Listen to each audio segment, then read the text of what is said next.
สภาพรถโอ้ยสัญญาบุรีเมืองสัญญาบุญนะ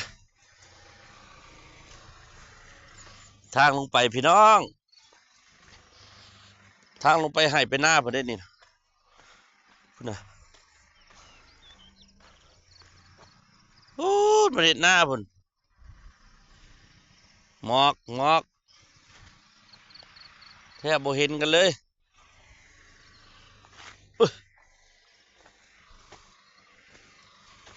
ฝนกระตกดีทางนี้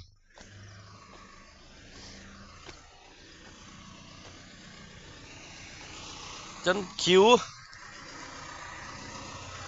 ใช้เบรกลายพูดนี่